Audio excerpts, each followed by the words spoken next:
Okay. Thank you very much. Actually, before I start, apologies to everyone. I think I cancelled very last minute the Tuesday show. We had a wonderful, exceptional privilege of hearing Manfred Goldberg speaking at Nair on Holocaust Memorial Day, and it carries on a little bit over time, and every word he said was precious, talking about precious words just now. I apologise that meant that I had to cancel my my Shiur last minute.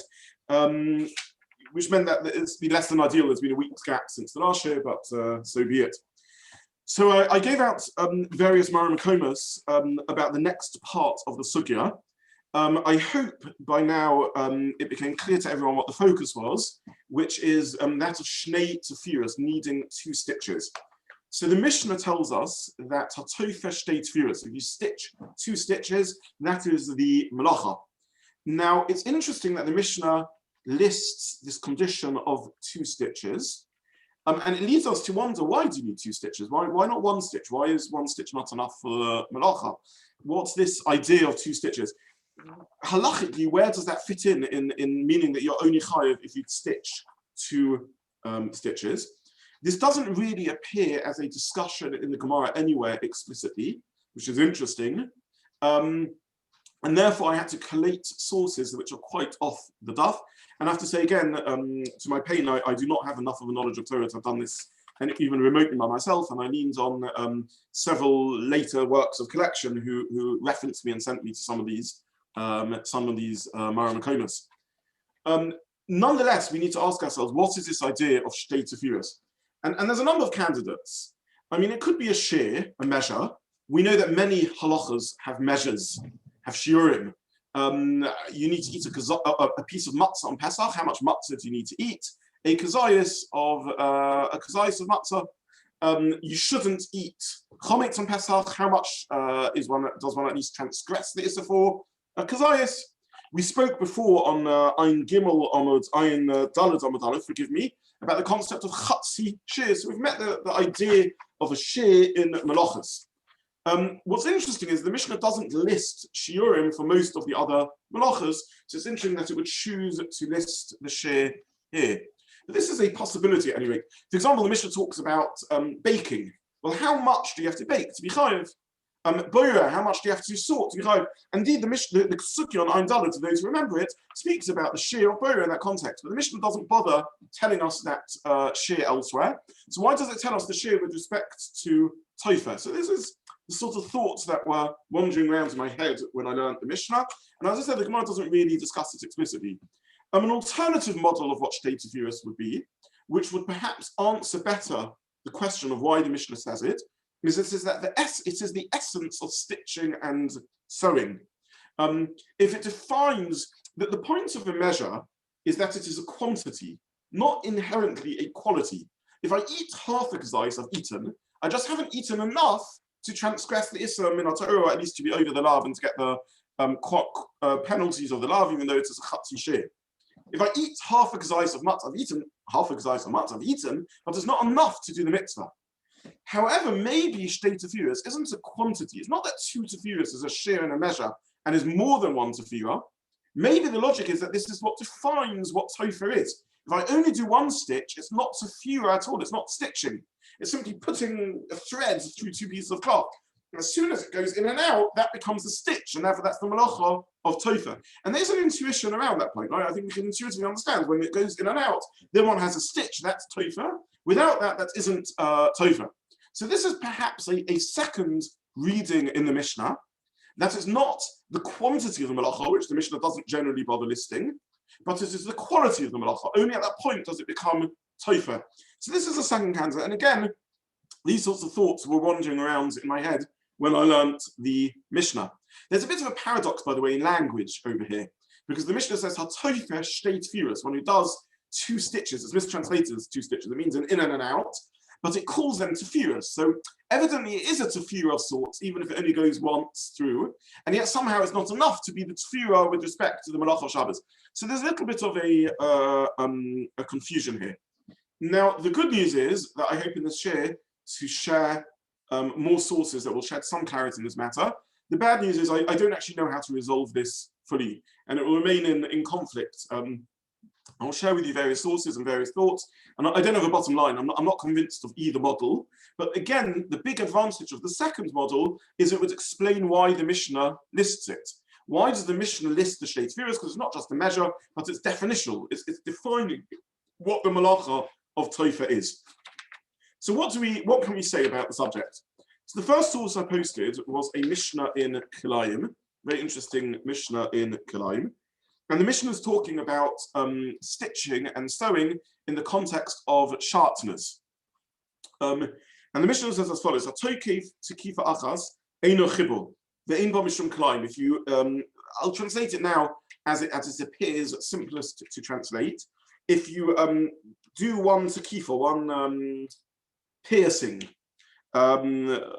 this is not a chibur, and therefore klayim, which is the mixing of two different species. There's many sorts of klayim. There's klayim in agriculture, klayim between animals. Here it's talking about a particular sort of mixing, which we refer to as sharpness, commonly to avoid confusion with other sorts of klayim. So effectively, the Mishnah says if you do one piercing, one needle and thread through two cloths, this is not a chibur. By the way, it doesn't use the word sewing here. It says chibur, which is a joining. Then ein ba mishum klayim, it is not klayim. It is not sharpness, as we would say. And that makes a parallel between the laws of sharpness and the laws of kilayim. And it says similarly, if you remove it on Shabbos, you are potter. Case number one, or part number one in the Mishnah.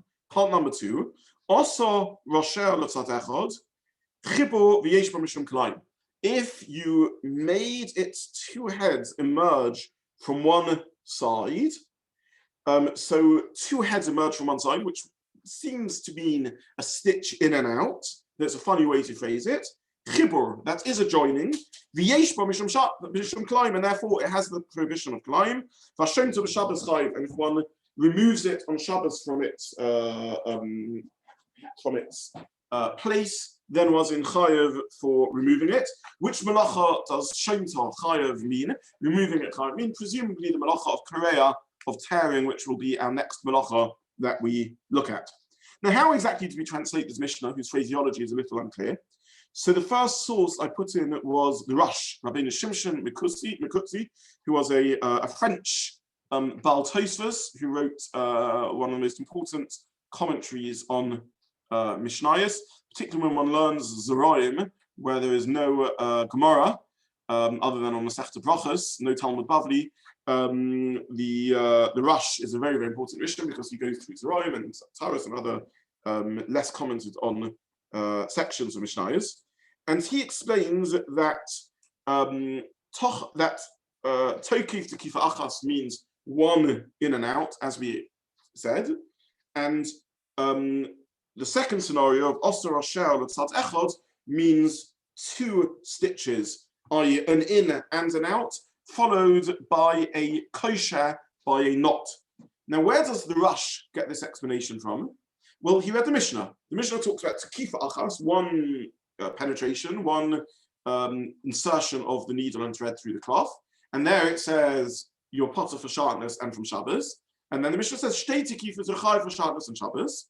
So the Rosh understands that to mean one through or twice through, with an exact parallel to Shabbos.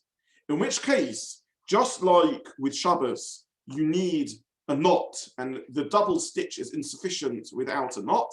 Similarly, with respect to sharpness, the double stitch is insufficient without a knot, because the Rosh understands the Mishnah to be saying there's a parallel between the two. Advantage of the Rosh's Pshat, it leads us in simple territory. Both sharpness and Shabbos are identical. A stitch is a stitch is a stitch in all the areas of Torah where we find these concepts. However, the Rambam doesn't learn like this. And the Rambam, in his halachic work, explicitly says not like that. And here we need to read Hilchas Klayim, Perek Yud Halacha Chavdalad. This is source 2 with care. And the Rambam says, Beket Semesh, a Chibur and Beket Pishton. So we're talking about a garment of wool and a garment of linen. So we're again in territory of sharpness. But Tikifa Achas, Ein Chibur ve'ein Zeklayim. If it's one stitch, one in and out, it's not sharpness. So far, so good. Kovat Shnei Rosh Echad Ke'echad. If you gathered the two heads of the thread together, or you did 2 stitches, this is kalayim. So the Rambam learns it as an either or. Either if you join the 2 heads together, which is a form of knotting, or you do an in and out stitch. In both those cases, you would be chayav. So the Rambam is reading the Osos Shtei Roshim V'Sad Echad to mean, probably how the Rambam is reading the Mishnah, it's not entirely clear, is to mean knotting the ends of the thread together. In which case, the Rambam is learning that kalayim and sharpness on the one hand, and Shabbos on the other hand are very different. Because with Shabbos, you need both conditions. You need an in-out stitch plus a knot, whereas with kalayim, either or is sufficient. This is seemingly what the Rambam says. I printed source 3, the Torah, in order to make it clear that this is what the Rambam says. Because the truth of the matter is that the Rambam is hard to understand. When he says this phraseology of kovat shnei rosh ha'chut ke'echad, it's not entirely clear what it means. But at least this is where the Torah understands it. The Torah was Rabbi Yaakov, the son of the Rosh. And he quotes in the last line in the court sources, he says, the Aleph Harosh, that stands for Adoni Avi Harosh, my father the Rosh.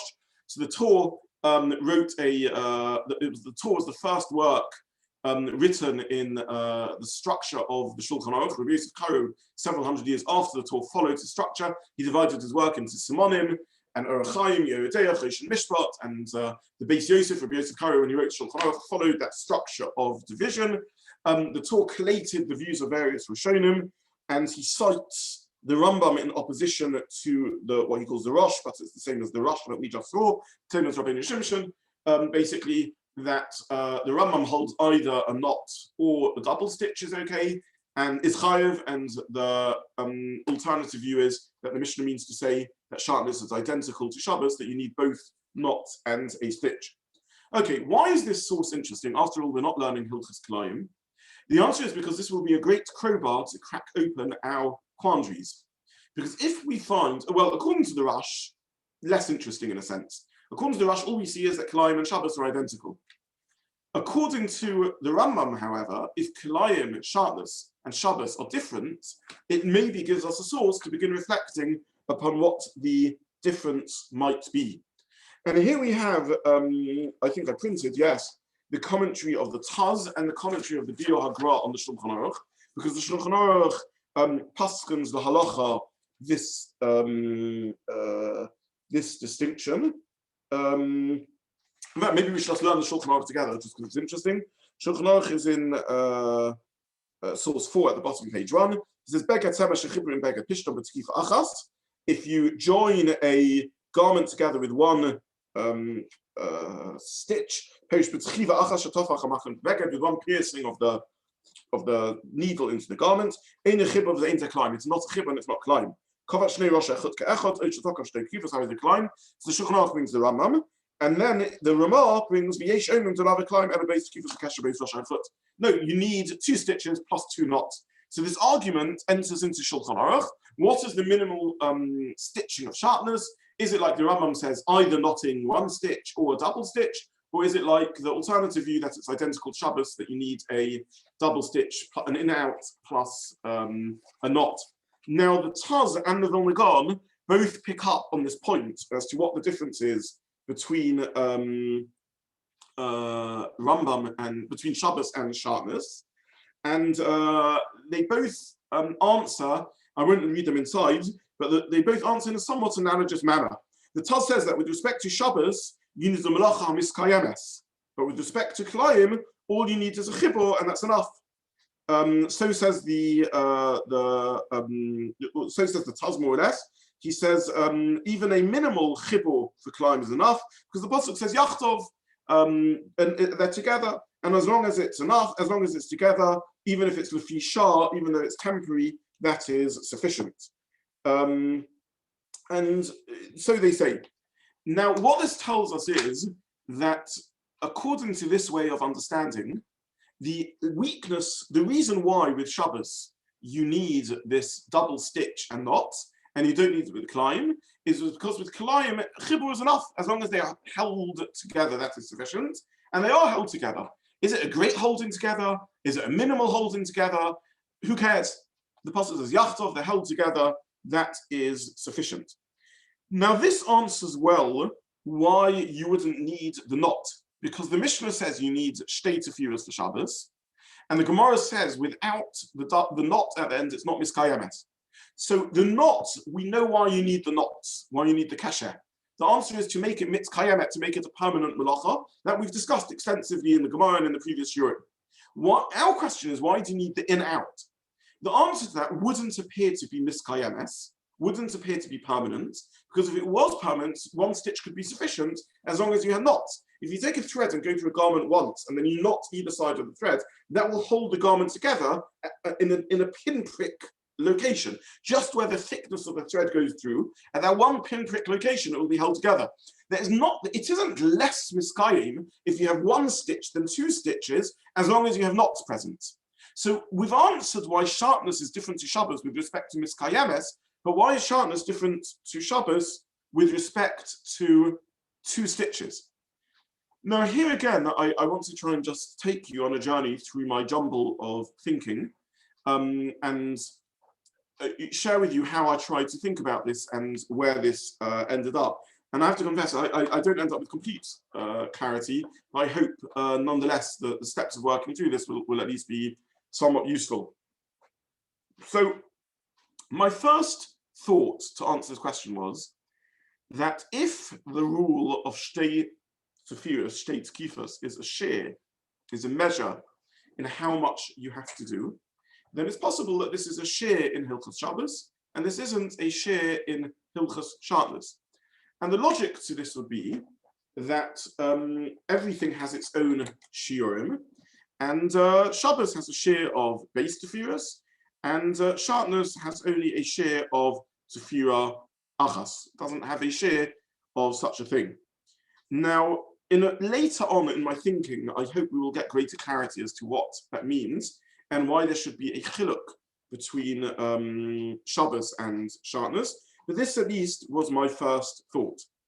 Now, downside of this is, why is this written in the Mishnah? If it's just a share, why does the Mishnah list it? But let's keep that question on hold. And for now, this is my thinking. It's a share, and this is a share that for some reason or other applies to Tofer with respect to Shabbos, and doesn't apply to Tofer with respect to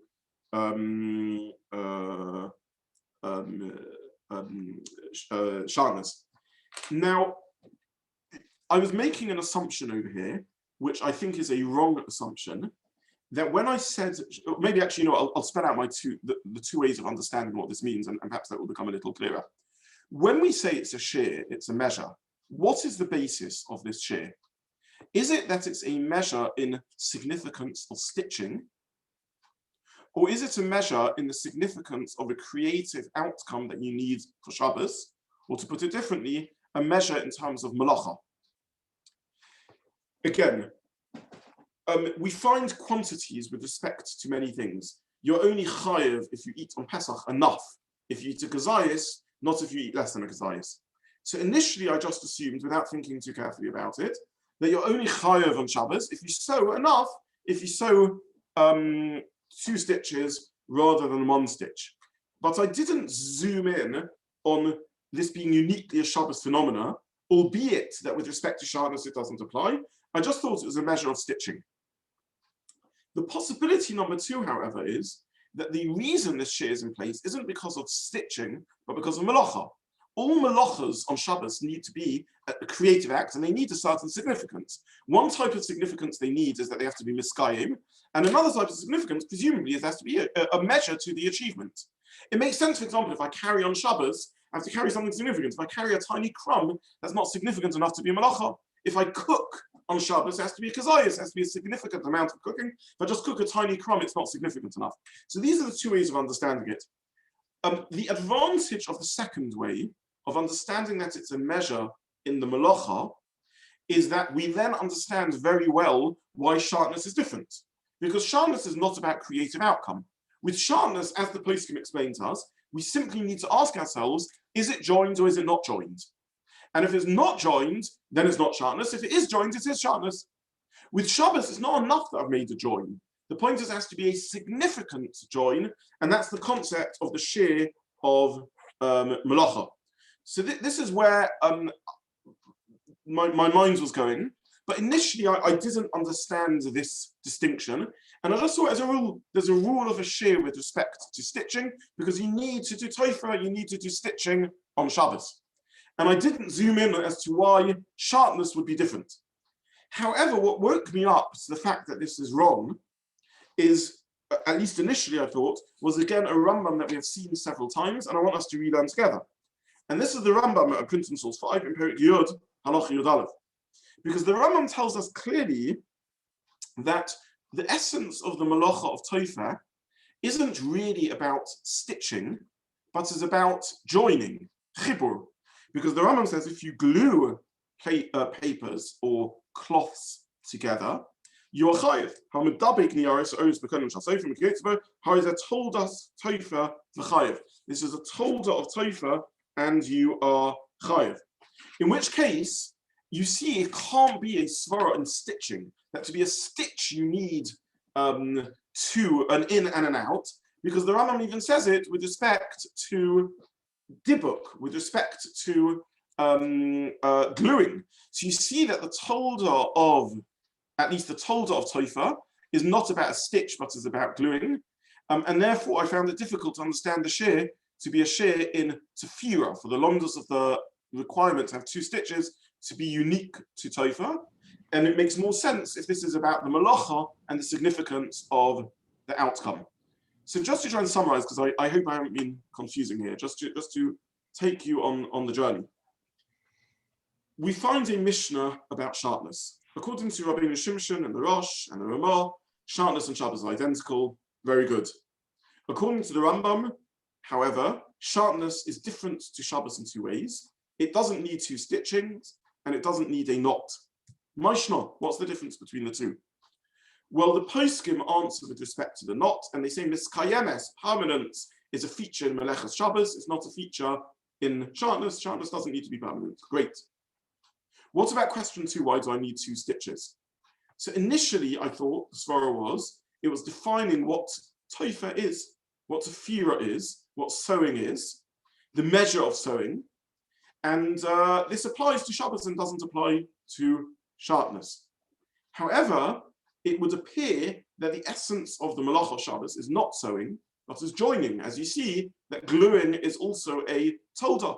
If it's joining, not sewing, what would be the explanation of the Shiur? Evidently, the quantity of 2 stitches is not something unique to tefira, but it's the amount that you have to join in order for it to be a significant joining, parallel actually to other shiurim in Hilchos Shabbos, in which there needs to be a significant activity done. You have to bake a significant amount or carry a significant amount. And this would appear, therefore, again, to be a unique halacha in Hilchos Shabbos as opposed to Hilchos sharpness. I just asked Rabbizobin, but it says with Kalayim, you've said about 1 stitch, but I think, isn't it the difference? I think you still need 2 stitches, but you just don't need a knot on top of it. The Mishnah says that you need 2 stitches with Kalayim. It's not a 1 stitch Yachayim, it's 2 without a knot, isn't it? Where does the Mishnah say that?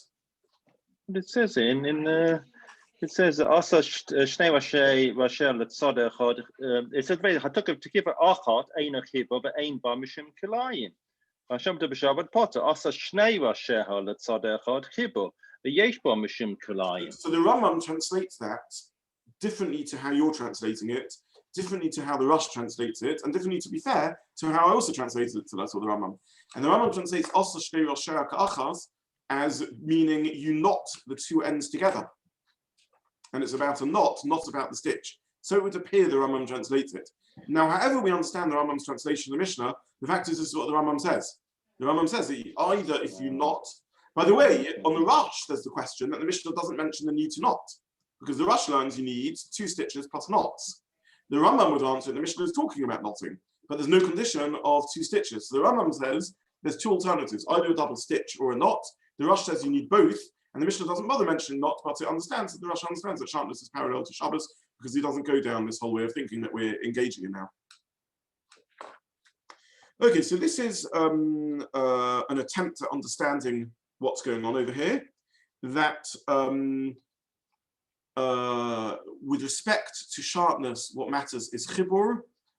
Doesn't matter that it's impermanent, and doesn't matter that there's no shear. With respect to Shabbos, there is a shear, either because Shabbos needs a stitch, which seems difficult because the Rambam says any gluing is enough, or because Shabbos needs a certain significance to the melacha, which would be a size or amount that's glued together, and therefore would only apply, it would only be the melacha if you had enough of a stitch. So this is where I was up to in my reasoning so far. However, it occurred to me that I had fallen into the same trap as I've fallen into several times previously, and as indeed Rabbi Zobin, the son of the Rambam, said that he's amazed by the critics of his father in this particular issue. Does anyone remember the comments of Rabbi Zobin and Rambam that I might be alluding to? This was about the oven, and the tolda. Exactly right, thank you, Gary. And we've given the example in the handouts earlier about gluing being a tolda. No, it wasn't that. It was the wood shavings not having to have the same shiur. We've met this with wood shavings not having the same shear. We've met this with whether cholev, milking, which is a tolda of soichet, of dosh, is only with gedorei karka or not. We've met this several times, and a Rambam responded to the critics of his father. He says, I'm amazed by you. One's an Av and one's a Tolda. And who says they have to have the same criteria? So at least Rabbi Zobin and Rambam, and Rambam were of the view that the idea that a Tolda and an Av have to relate to each other by being identical is a complete confusion of fact. A Tolda is not simply another example of an Av. A Tolda is its own melacha. A Tolda is its own melacha. It simply is a melacha that, broadly speaking, falls under the category of the Av. And therefore, I'm making the same mistake again in assuming that the Tolda of devek, of gluing together two pieces of cloth, has to be identical in its criteria to the Av of Tofer. So I will leave at this point simply because we've run out of time. But I would urge all of you to re-look at the Rambam and think about the difference between Tofer and Medabek, and then look at the Biur Halacha and the Minchas Chinuch, who distinguish, who explicitly argue over this point as to what the relationship is between the Av and the Tolda in this case, and what the role of the Shiur is. Just to give the punchline away again, I think we are going to come out with a number of models about what the Shtei Tefiros, the concept of Shtei Tefiros is. Is it a measure, or is it definitional? Is it that without two stitches, it's simply not sewing? Or is it that two stitches give you the measure of how much you need to sew?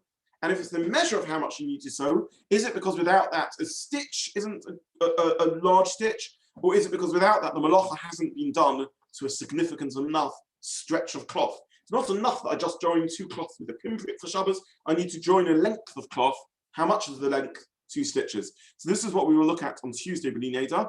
And I hope, B'li Neder, that there will be our last share on the sugya, and we will then move on to Korea because it's time for us to move on. So that's going to be the plan. But please, again, have a look at these sources, have a look at what I'm doing. I'm aware this is slightly confusing, and have a look at the Mishnah Berurah and Minchas Chinuch, who I think explicitly debate the relationship between the sewing and sticking in terms of melacha. And I wish everyone a good day at this point. Thank you so much, as always. Sure, thank you. Thank you. Thanks, Robert.